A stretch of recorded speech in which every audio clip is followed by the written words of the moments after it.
Ok, bonjour tout le monde, bonjour chers étudiants. Nous voici à notre troisième séance, nous permettant tout simplement de vous présenter le chapitre 2 portant sur les calculs de probabilité. Après avoir étudié les éléments d'analyse combinatoire en chapitre 1, on se permet maintenant d'avoir assez d'outils nous permettant de décrire correctement, je répète, de décrire correctement la détermination de toute probabilité d'un événement aléatoire. Et à chaque fois qu'on parle de probabilité, il revient de droit à d'abord comprendre ce que l'on appelle les notions de base. Je veux nommer le vocabulaire des probabilités. De la même manière qu'on l'avait fait en statistique, nous permettant de parler, de définir les concepts élémentaires, il y a lieu ici aussi, dans le cas des calculs de probabilité, de cerner avant tout, n'est-ce pas, la notion de tout ce qui est concept élémentaire devant nous permettre, étape par étape, de déterminer la probabilité d'un événement. On parle de la probabilité d'un événement, on se pose la question, qu'est-ce qu'un événement? D'où peut-on tirer un événement? C'est à partir de là que le premier point va nous permettre de présenter le vocabulaire des probabilités. Le deuxième point va nous permettre de déterminer les probabilités des événements aléatoires devant être étudiés. Et le troisième point fera l'objet de la présentation des différents, je répète, des différentes propriétés, n'est-ce pas, des probabilités faisant l'objet d'étude. D'abord, premier point, le vocabulaire des probabilités. D'abord, on va essayer de définir les concepts élémentaires. Et là, je vais commencer tout simplement à vous dire qu'on ne peut pas parler de la probabilité sans expérience. Si vous voulez, sans épreuve. À chaque fois qu'on parle de la probabilité, je l'ai dit, ça renvoie à la probabilité d'un événement. Et on ne peut pas avoir un événement sans pour autant ne pas réaliser une expérience. Une expérience, c'est quoi? Une épreuve, c'est quoi? Ce n'est rien d'autre qu'un test qui est appelé à être réalisé afin d'obtenir un certain nombre de résultats. Donc, on réalise un certain nombre de tests afin d'obtenir un certain nombre de résultats. Si le test réalisé nous permet d'obtenir différents résultats possibles, on parle dans ce cas d'expérience ou encore d'épreuve.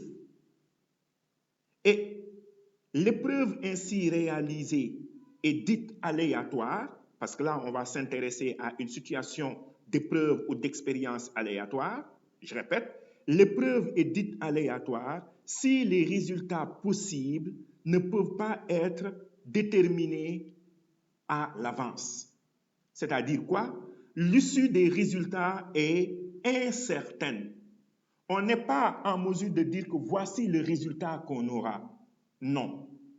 C'est à partir des tests, après avoir réalisé les tests, qu'on sera en mesure de savoir quel est le résultat qu'on a.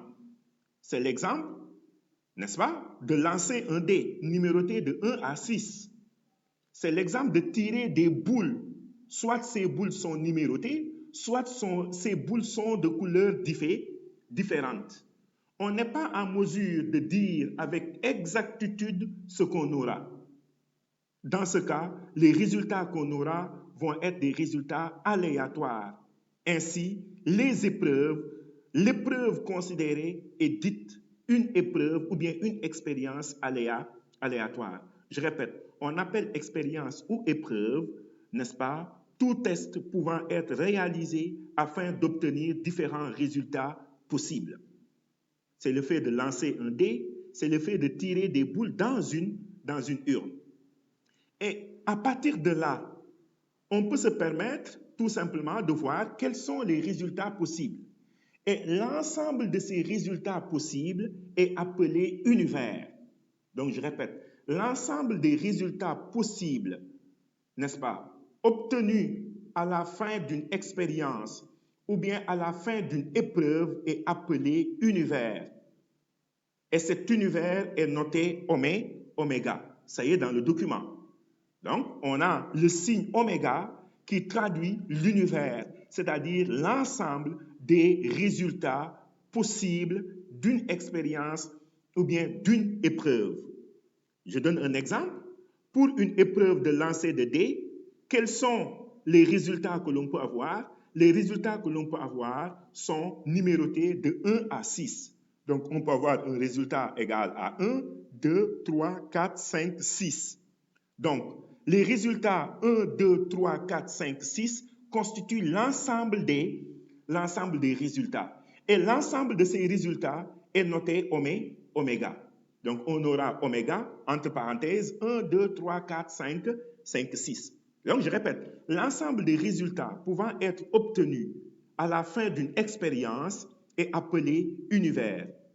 Et cet ensemble est noté oméga. Maintenant, de cet ensemble de résultats, on peut déterminer le nombre de résultats. De cet ensemble de résultats, 1, 2, 3, 4, 5, 6, on peut savoir maintenant quel est le nombre de résultats qu'on a. Et ce nombre de résultats est appelé le cardinal de l'univers. Donc, on lance un dé numéroté de 1 à 6.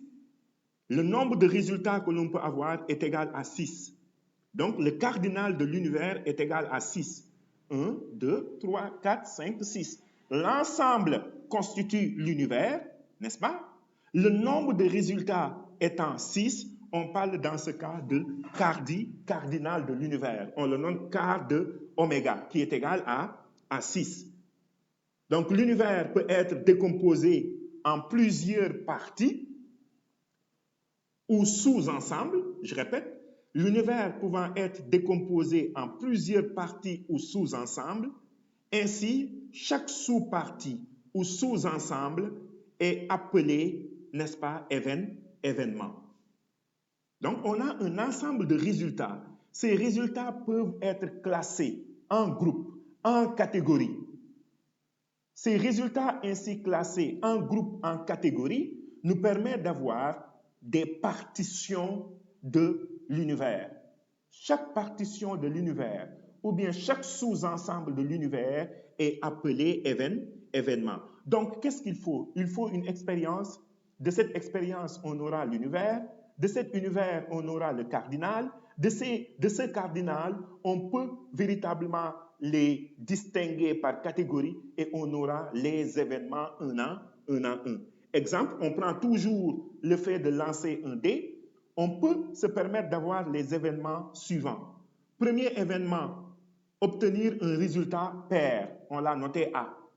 Donc A, obtenir un résultat pair. Donc quels sont les résultats pairs que l'on peut avoir? C'est 2, 4, 6. N'est-ce pas? Donc 2, 4, 6 constituent l'événement A, c'est-à-dire obtenir un résultat pair.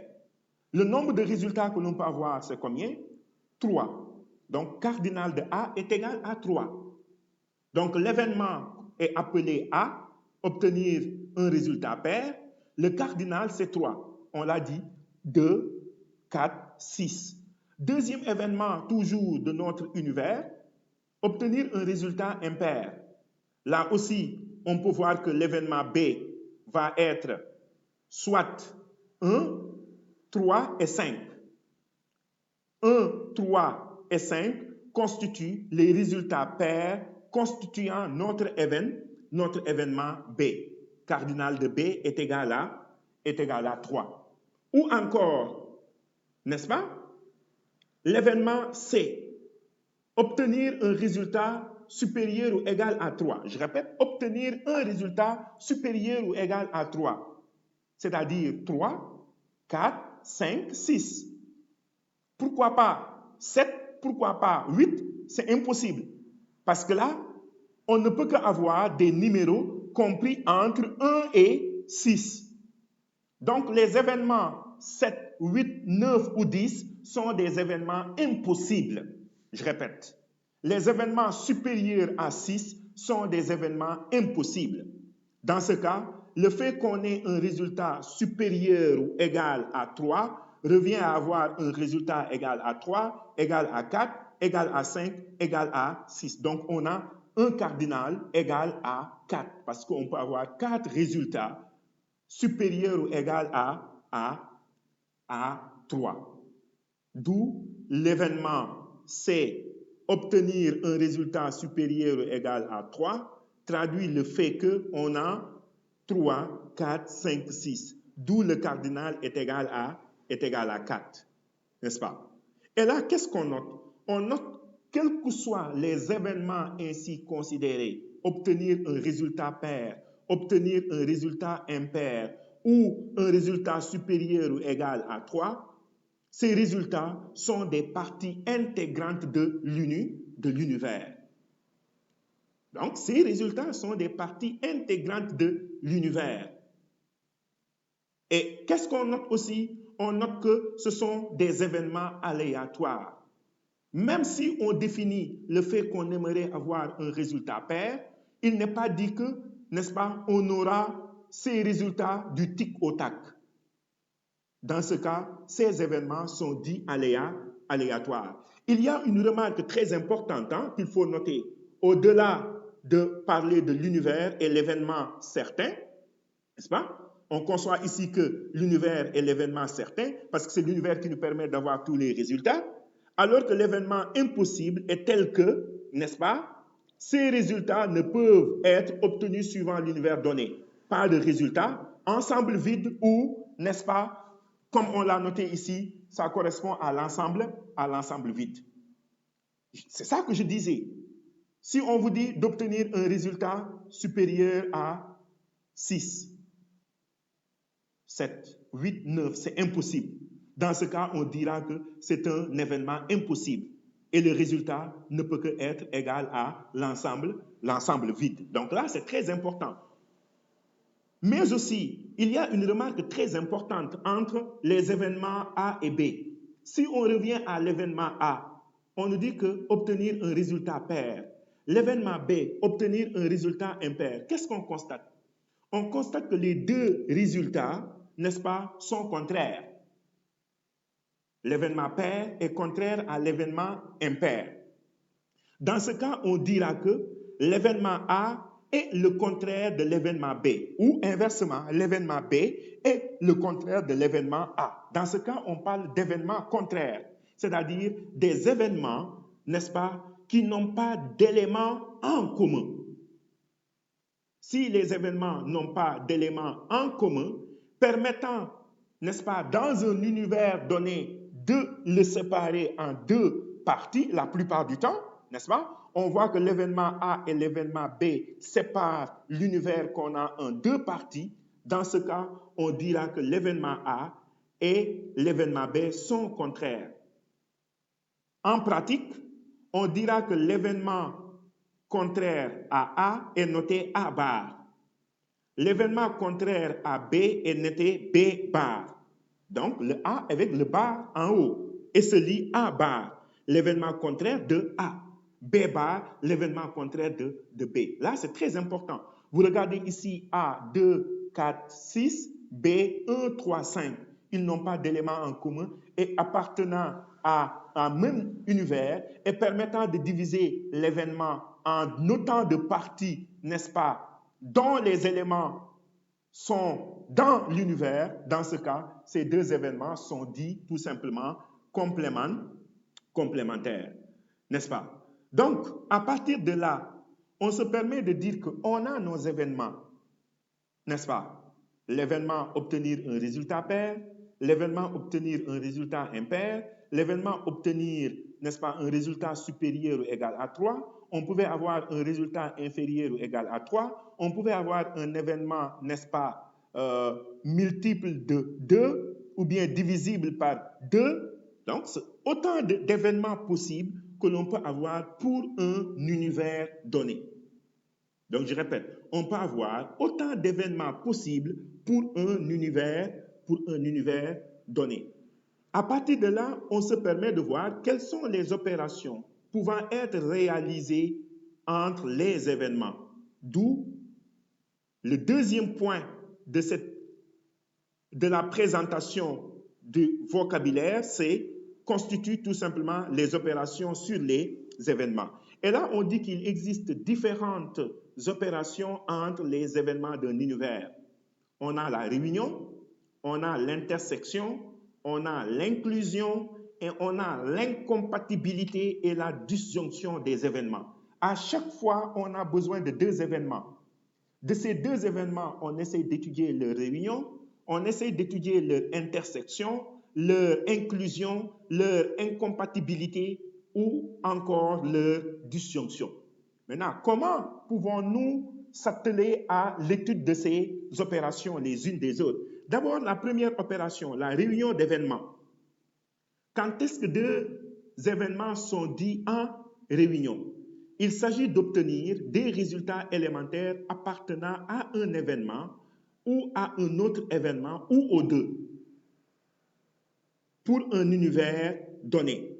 Qu'est-ce que cela veut dire? Cela veut dire que tout simplement, la réunion d'événements traduit le fait qu'on ait des éléments, pardon. La réunion d'événements traduit le fait qu'on ait des éléments appartenant à un événement ou à un autre événement ou aux deux. C'est-à-dire, on essaie de regrouper l'ensemble des événements l'ensemble des éléments des deux événements considérés. On a deux événements, n'est-ce pas? On essaie de les réunir, tout simplement. On prend les éléments de l'événement 1, on prend les éléments de l'événement 2 et on les regroupe dans un ensemble. L'ensemble ainsi obtenu est appelé tout simplement réunion d'événements. Donc, à partir de là, on utilise le terme « ou ». Les éléments de A ou les éléments de B ou les deux.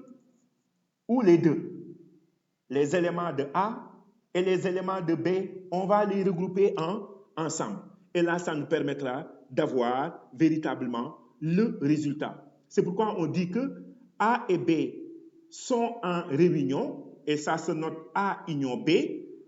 Si leur réunion se réalise, alors A se réalise ou B se réalise.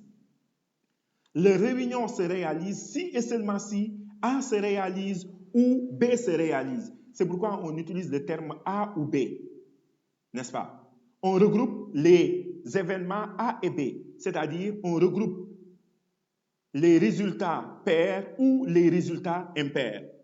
Application, déterminer la réunion des événements précédents, A, B, C.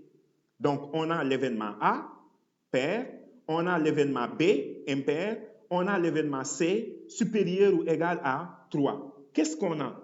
Les résultats sont les suivants. A union B. Donc là, on va regrouper les éléments de A et les éléments de B dans un ensemble. A union B traduit le fait qu'on va regrouper leurs éléments dans un ensemble. Donc, quels sont les éléments qu'on a? On a les éléments de A, 2, 4, 6, les éléments de B, 1, 3, 5. On va regrouper les éléments. C'est pourquoi ça va nous donner 1, 2, 3, 4, 5, 6. On regroupe les éléments dans un ensemble donné, n'est-ce pas? C'est pourquoi on obtient un résultat pair ou un résultat impair, A ou B. Très simplement, je répète, on regroupe les éléments dans un ensemble et on a notre réunion. On a A union B. C'est très simple. A union C. Qu'est-ce qu'on fait? On regroupe les éléments de A et les éléments de C. Quels sont les éléments de A? C'est 2, 4, 6. On voit 2, 4, 6. Quels sont les éléments de C? C'est 3, 4, 5, 6. On prend 3. On prend 5. 4 et 2, on les a aussi bien en A qu'en C. Et là, vous regardez, on a les éléments de A combinés aux éléments de C, ça nous donne l'ensemble 2, 3, 4, 5, 6. Et là, ça nous permet d'avoir un résultat pair ou un résultat supérieur ou égal à 3, d'où A ou B. Donc là, on ne fait que regrouper les éléments. Même si les éléments sont répétés 2 fois, 3 fois, on prend l'élément et on le met dans l'ensemble. C'est pourquoi on parle de réunion. Comme son nom l'indique, ça traduit une union des éléments. On regroupe les éléments dans un ensemble pour permettre d'avoir la réunion des événements. C'est pourquoi on utilise le terme « ou ». D'où la notion de réunion. Deuxième opération, l'intersection des événements. L'intersection des événements traduit le fait qu'on ait des résultats communs aux événements. On a deux événements ou plusieurs événements, n'est-ce pas? On essaie de voir quels sont les éléments qu'ils ont en commun. Les éléments qu'ils ont en commun nous permettent d'avoir notre intersection. Là, on prend uniquement les éléments en commun. Là-bas, en union, on prend tous les éléments. Là, on prend tous les éléments en commun. C'est pourquoi on dit qu'elle est constituée des résultats communs aux événements, c'est-à-dire les événements qui appartiennent à la fois, n'est-ce pas, aux événements. Les éléments qui appartiennent à la fois à A et à B, à la fois à A et à C. Cet élément, si il existe, constitue notre intersection. Là, on va utiliser le terme « et ». En intersection, on utilise le terme « et », c'est-à-dire commun à la fois aux événements, n'est-ce pas? L'intersection de A et B se note A inter B, n'est-ce pas? Avec le sigle comme ça, A inter B, et se lit A inter B, n'est-ce pas? A inter B se réalise si A et B se réalisent.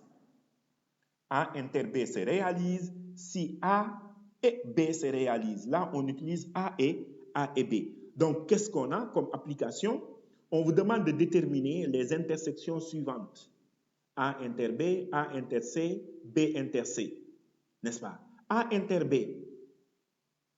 Est-ce qu'il y a des éléments communs appartenant à A et à B? Là, on ne l'a pas. Donc, c'est l'ensemble vide. Pas d'éléments en commun. Ils sont incompatibles ou disjoints. Donc, les éléments A et B sont incompatibles ou disjoints parce qu'ils n'ont pas d'éléments en commun. Donc, on aura un ensemble vide, n'est-ce pas? Le zéro barré traduit l'ensemble vide, n'est-ce pas? A inter B. Si vous regardez les résultats de A et de B, on se dit quels sont les résultats qu'ils ont en commun. A, c'est 2, 4, 6. B, C, n'est-ce pas? 3, 4, 5. On a 4 qu'ils ont en commun et 6 qu'ils ont en commun. Et là, on revient pour voir que le résultat, c'est 4 et 6. 4 et 6 appartiennent à la fois à l'événement A et à l'événement C. D'où leur ensemble nous permet d'avoir l'intersection. B inter C, on y va? Quels sont les éléments appartenant à B et à C? On a 3 et 5. 3 et 5 appartiennent à la fois à B et à C. D'où A inter B est égal à, n'est-ce pas, est égal à 3, 5. Donc, d'où la notion de réunion et la notion d'intersection. La notion de réunion traduit ou, c'est-à-dire l'ensemble permettant de constituer un événement, n'est-ce pas? L'intersection d'événements traduit le fait qu'on prend l'élément ou bien le résultat qu'ils ont en commun à la fois. Et là, ça nous permet d'utiliser le terme « et ». A et B. A et C. B et C. D'où les notions de réunion et les notions d'intersection. Il y a un autre élément d'analyse qu'on peut prendre en considération, c'est l'inclusion d'événements. Deux événements, n'est-ce pas, sont en inclusion si les éléments de l'un appartiennent à l'autre. Si tous les éléments de A, n'est-ce pas, sont inclus dans B, on dira que appartiennent à B, on dira que A est inclus dans B. N'est-ce pas? Là, on considère si A est inclus dans B, alors on a A avec le signe comme appartenant. Donc là, en mathématiques, il y a le signe appartient à. On dira que A appartient à B parce que tous les éléments de A se retrouvent dans B. Je répète, tous les éléments de A se retrouvent dans B. Dans ce cas, en probabilité, on dira que A est inclus dans B. Et en remarque générale, on dira que tout événement est inclus dans son univers. C'est-à-dire que tous les éléments d'un événement appartiennent à son univers. A est inclus dans oméga, A est inclus dans l'univers, n'est-ce pas? B est inclus dans oméga, B est inclus dans l'univers, C est inclus dans oméga, c'est-à-dire tous les éléments de B, n'est-ce pas, sont tirés de l'univers. Donc, ceci nous permet de voir qu'il y a des interrelations qui peuvent exister entre les événements les uns des autres. Donc là, c'est très important, nous permettant plus ou moins de répondre convenablement à ces situations ou bien à ces éventualités. Donc là, c'est très important. Et le fait qu'on ait ces événements vont nous permettre automatiquement de procéder à la détermination de leur probabilité. J'avais dit qu'on ne peut pas parler de probabilité sans événement. Maintenant, on vient de cerner les opérations d'événements, comment déterminer nos événements, comment identifier le cardinal de ces événements. Et là, maintenant, on va essayer de voir comment déterminer en grandeur la probabilité de ces événements. Donc, qu'est-ce qu'on a? Qu'est-ce qu'une probabilité? La théorie des probabilités décrit le comportement des phénomènes dont les résultats sont soumis au hasard. La plupart du temps, les résultats ne peuvent pas être définis correctement. La plupart du temps, les résultats ne pouvant pas être obtenus à l'avance, l'issue de ces résultats étant incertaine, on peut se permettre maintenant de calculer la faisabilité de ces résultats. En utilisant quoi? En utilisant ce que l'on appelle des techniques de probabilité. Donc, en d'autres termes, la probabilité nous permet de modéliser la fréquence de réalisation des événements aléatoires. Donc, la probabilité nous permet de modéliser la fréquence de réalisation d'événements aléatoires. J'ai l'habitude de dire, n'est-ce pas, à chaque fois qu'on est censé réaliser un investissement, la première question que l'on se pose est la suivante. Est-ce que l'investissement est rentable? Et qu'est-ce qui nous permet de dire que l'investissement est rentable? Il faut mener des études de probabilité. Il faut mener des études de faisabilité. Les études de faisabilité sont telles que, n'est-ce pas, on n'est pas en mesure de dire qu'à 100% l'investissement est rentable. Mais on dira que peut-être à 80% l'investissement est rentable. Maintenant, ce n'est pas parce qu'il y a des risques qu'on ne va pas réaliser l'investissement. Oui, il y a des risques, mais on se permet de réaliser nos investissements un à un. Dans ces conditions, on peut se permettre plus ou moins de décrire, n'est-ce pas, de calculer la faisabilité de nos événements. Ainsi, la probabilité d'un événement traduit la fonction permettant de mesurer sa chance de réalisation. Très bien. On est confronté à la chance de réalisation de nos investissements. Est-ce que ça a une chance d'être réalisé ou non? Est-ce que c'est réalisable ou pas?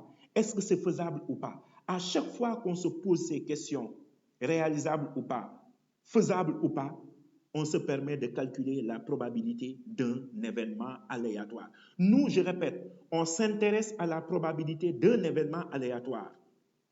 Et qu'est-ce qu'on a? Considérons un événement quelconque, E. Et on veut mesurer sa probabilité.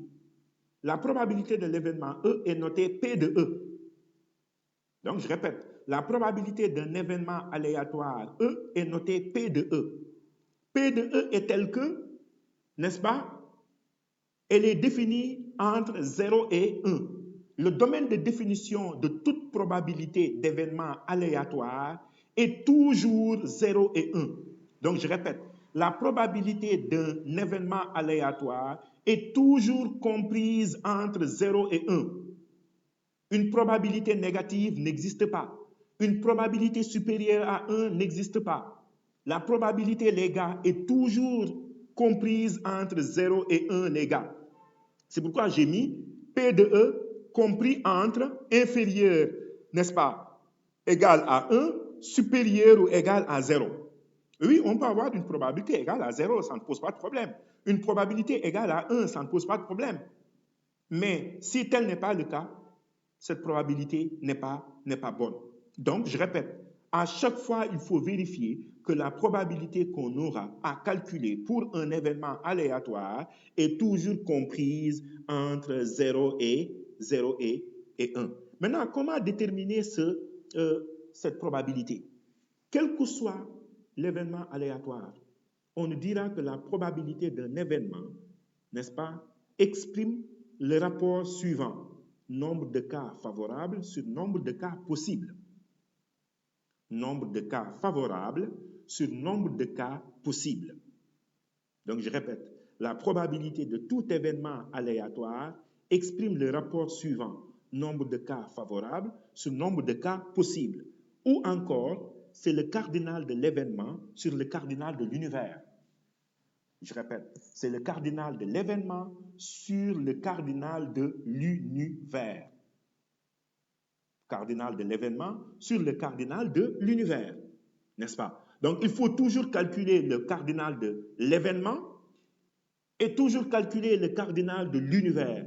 Et dès qu'on a ces deux cardinaux, automatiquement, on fait le rapport nous permettant d'avoir notre résultat. Donc, je répète, probabilité de tout événement est égale à nombre de cas favorables sur nombre de cas possibles. C'est-à-dire cardinal de l'univers, cardinal de l'événement sur cardinal de l'univers. Prenons nos applications suivantes. Application. On lance un dé numéroté de 1 à 6. Calculer les probabilités d'obtenir un résultat pair, un résultat impair, un résultat supérieur ou égal à, n'est-ce pas, 3. Je le dis, toujours il faut calculer le cardinal. Donc, événement d'obtenir un résultat pair, on avait calculé le cardinal. On avait le cardinal de l'univers, 6. On avait le cardinal de l'événement, obtenir un résultat pair, 3. Et là, le résultat devient facile, n'est-ce pas? La probabilité, cardinal de A sur cardinal de l'univers, 3 sur 6, 0,5. Facilement. Dès qu'on a les cardinaux, on a le résultat. On fait de même pour B. Obtenir un résultat impair, cardinal de B, on avait dit 3. On avait déjà le cardinal de l'univers, 6. On fait le rapport. 3 sur 6, ça nous donne 0,5. N'est-ce pas? Probabilité d'obtenir un résultat supérieur ou égal à 3. On avait calculé le cardinal de cet événement, C, c'est 4. Ensuite, on avait le cardinal de l'univers, 3. On avait le cardinal de l'univers, 6. Et on fait les rapports. 4 sur 6, ça nous donne 0,6. Et qu'est-ce que vous constatez?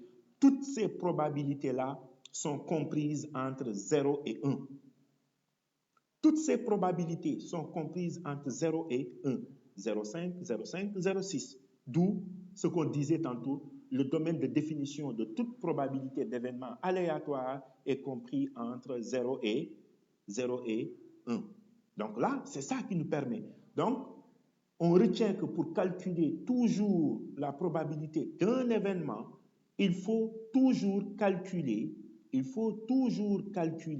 la probabilité, n'est-ce pas? Il faut toujours calculer les cardinaux concernés. Le cardinal de l'événement, le cardinal de l'univers. On fait le rapport et on aura notre résultat. Que ce soit en combinaison, que ce soit en permutation ou bien que ce soit en arrangement. Et le dernier point, le point 3, nous permet tout simplement de présenter quelques propriétés. N'est-ce pas? À savoir, la probabilité de l'univers est toujours égale à 1, c'est une évidence. La probabilité de l'événement impossible est égale à 0, n'est-ce pas? La probabilité de A est égale à 1 moins la probabilité de A bar, très bien, parce que si on fait la somme de la probabilité de deux événements complémentaires, on doit avoir 1, n'est-ce pas? Si A est inclus dans B, alors la probabilité de A est toujours inférieure ou égale à la probabilité de B. La somme, n'est-ce pas, de toutes les probabilités des événements élémentaires d'un ensemble est toujours égale à 1. On prend un univers, on calcule les différentes probabilités des événements possibles, leur somme doit toujours nous donner 1. Et enfin, la probabilité de A union B est égale à la probabilité de A moins la probabilité de B plus la probabilité de B, pardon, la probabilité de A union B est égale à la probabilité de A plus la probabilité de B moins la probabilité de A inter B. Et ma question est la suivante. Quel est le résultat concernant la probabilité de A inter B? Donc là, chers étudiants, voici n'est-ce pas, présentation sommaire, ce qu'on peut retenir en ce qui concerne les opérations de calcul de probabilité. Encore une fois, apprenez-moi le cours, reprenez les applications, j'insiste sur ça, reprenez les applications. Vous avez tout simplement en pièce jointe un deuxième, n'est-ce pas, TD. Là, ça nous permettra de répondre à la détermination des probabilités des événements ainsi présentés. Donc, ceci étant, chers étudiants, je vous dis tout simplement bonne lecture, n'est-ce pas? Et encore à vos machines pré-calculées. Et Inch'Allah, le vendredi prochain, nous allons nous rencontrer pour une vidéoconférence nous permettant de commencer la correction de nos travaux dirigés. À vos entendeurs, salut.